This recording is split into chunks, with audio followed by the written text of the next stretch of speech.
शिवसेनेचे पक्षप्रमुख आदरणीय उद्धव ठाकरेजी, व्यासपीठावरील शिवसेनेचे सर्व मान्यवर नेते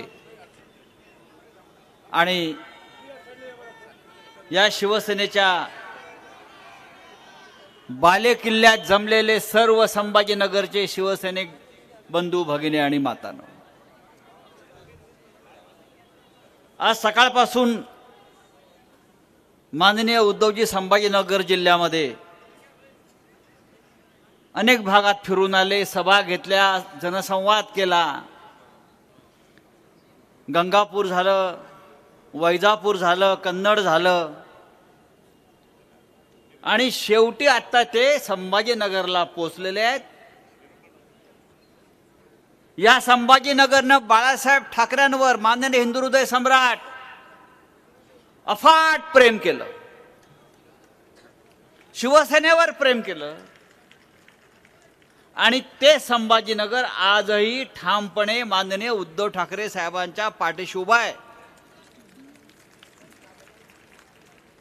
हे 2-4 लोक सोडून गेले असतील, ते म्हणजे शिवसेना नाही. ही शिवसेनेची धगधगती मशाल इथे पेटलेली आहे बरं का. शिवसेना आगे बढ़ेगी, शिवसेना सत्ता पे आएगी, शिवसेना दिल्ली तक जाएगी. मगाशी बघितलं उद्धव साहेब, हे अब्दुल सत्तारच्या नावानं फारच लोक इथे, अब्दुल मिया,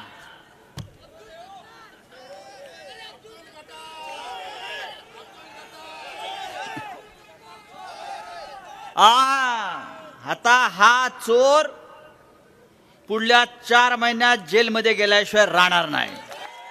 या महाराष्ट्रामध्ये आपलं सरकार येईल, दिल्लीमध्ये आपलं सरकार येईल आणि त्याचा हा प्रत्येक घोटाळा, हा अब्दुल सत्तार किमान 12 ते 15 वर्ष जेलमध्ये राहील. एवढे मोठे घोटाळे आहेत. पण काय झाले, आता घोटाळा करायचा आणि भारतीय जनता पक्षात जायचं. घोटाळा करने का जाने का भारतीय जनता पार्टी में. एक नवीन नारा आलेला आहे, नवीन नारा, नवीन घोषणा, भ्रष्टाचाराचा एकच नारा, तुरुंगापेक्षा भाजप बरा.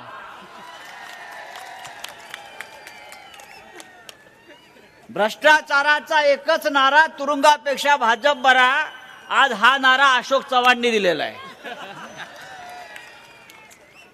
अशोक चव्हाण आणि त्याच्यावर अजून काही 5-6 लोक असतील.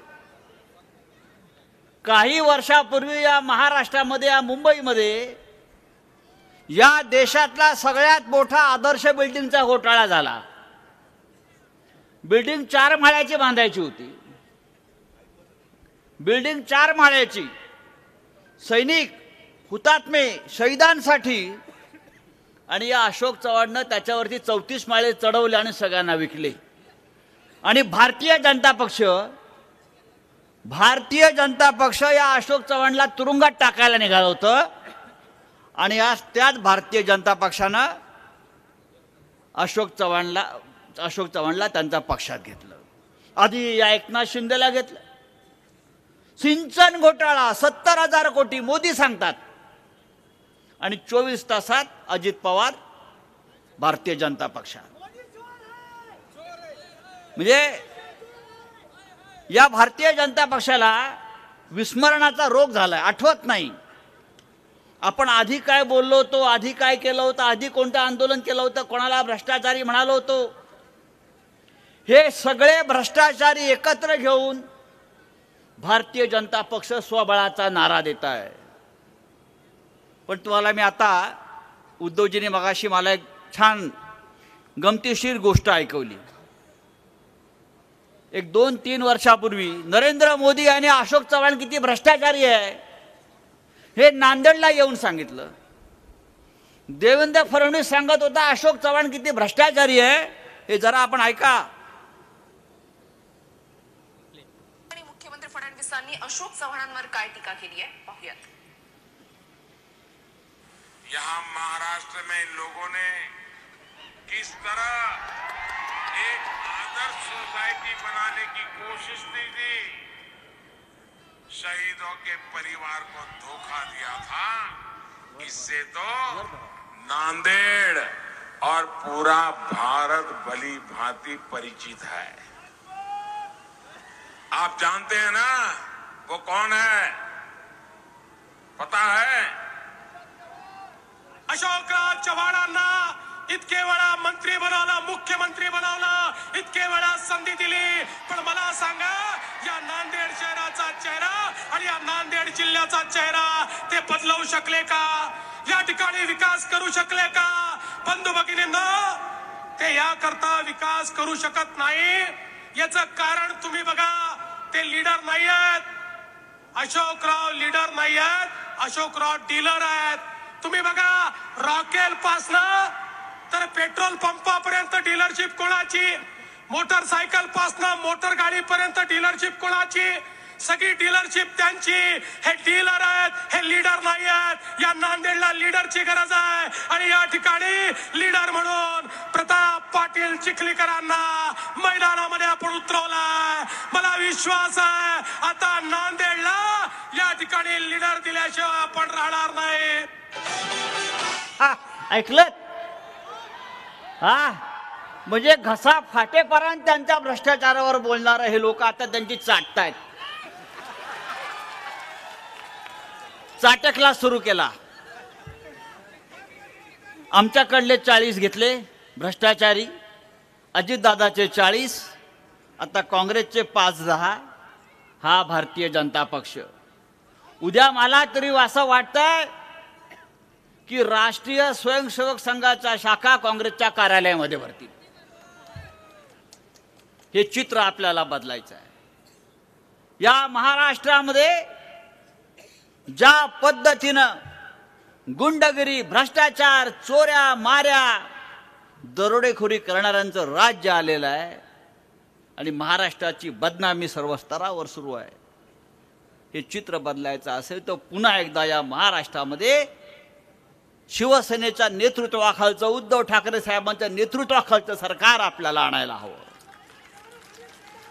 आणि मला खात्री आहे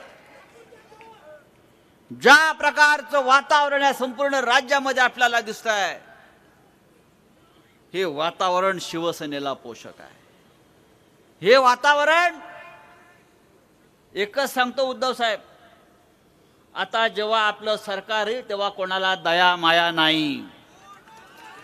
हे लोक येतील, माफी मागतील, साहेब माफ करा, चुकलो, आता होणार नाही.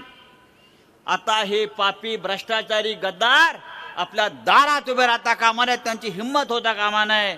आणि खैरे साहेब, माननीय अंबादासजी दानवे असतील, आपले सगळे जे जे इथून गेले त्या मराठवाड्यातून, ज्या दिवशी माननीय उद्धव साहेब या राज्याच्या मुख्यमंत्री पदाची शपथ घेतील तेव्हा ह्यांना रस्त्यावर आणून काय करायचं हे ही जनता निर्णय घेईल. या गद्दारांविषयी बोलतोय मी.